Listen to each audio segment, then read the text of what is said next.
Shalom. Après la Seconde Guerre mondiale, un rescapé de la Seconde Guerre mondiale, un grand tzaddik qui s'appelait le Rav Yosef Shlomo Horovitch,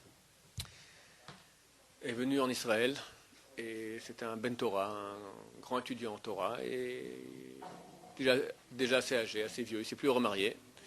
Alors il habitait à la Yeshiva de Ponovitch et il avait une chose assez spécifique, les élèves l'ont remarqué, il étudiait toujours debout. Comme du temps de nos ancêtres, Rabbi Shimon Bar Yochai, jusqu'à Rabbi Shimon Bar Yochai, c'est marqué qu'on étudiait la Torah debout, quoi, assis.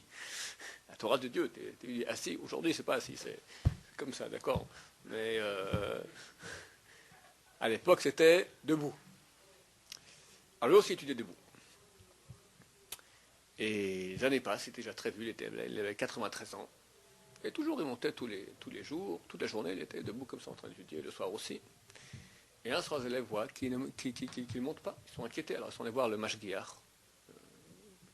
responsable spirituel de la Yeshiva. C'était un des grands tzaddikim de notre génération, le Rav Yechezkel Levenstein, Zechat Tzaddik Bekadosh Livracha, qui a pris ça, va dans sa chambre. Il le voit, assis en train d'étudier dans sa chambre. Et qu'est-ce qui se passe? Il dit, je ne me sens pas très bien. Bon, je préfère étudier assis.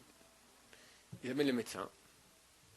Le médecin vérifie qu'effectivement son n'était pas bien, il a quelques moments encore à vivre, il est en train d'agoniser déjà. Donc, le Rav Levenstein dit au Rav Horovitch, tu sais que tu es en train d'étudier, c'est très bien, mais bon, on ne sait pas à quelle heure chacun... Il n'était pas au courant qu'on les médecins avaient dit que ses jours étaient comptés, qu'il n'avait plus beaucoup de temps à vivre. Ils ne se sentaient pas très bien. Et tu sais... Ils ne sont pas très bien, personne ne sait quand son heure arrive, peut-être que c'est bien que tu te couches comme ça. Pour pas qu'il tombe par terre comme ça. Pas qu'il se fasse mal, parce qu'il meurt de toute façon. Mais bon, c'est pas. Qu'on meurt dans son lit, c'est plus. Alors il a dit, tu sais, on ne sait jamais quand son heure peut arriver, c'est peut-être mieux que tu sois couché. Évidemment, il a tout de suite compris de quoi il parlait, il dit, t'en fais pas. Je sais très bien qu'il me reste quelques heures à vivre. Tout ce que je peux encore récolter de Torah, je récolte. Il est resté assis, il a étudié. À 1h du matin, il est parti sur son lit, il a fait Shema Israël, et comme ça, il est mort. Gagné, il sait qu'il part. Ah, qu'est-ce qu'on a là-bas? De l'argent, du kavod, Torah. Le langage de Olam Haba, c'est Torah, c'est tout ce qui reste. Tout ce qui reste. Le Rav Eliashiv, le Gdolador, le plus grand rabbin ashkénaze aujourd'hui, le Rav Eliashiv. Shalita, qui vit encore, que Dieu rallonge ses jours, d'accord? Il y a quelques années, il devait passer une opération, on ne savait pas s'il s'en sortait. Il était là, très vieux, là, aussi 90 ans et quelques.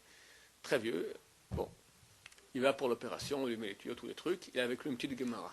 Un des visiteurs rentre le voir juste avant l'opération. Il voit avec la Gemara. Il ne peut pas bouger. Il est comme ça, couché avec la Gemara sur le nez, comme ça.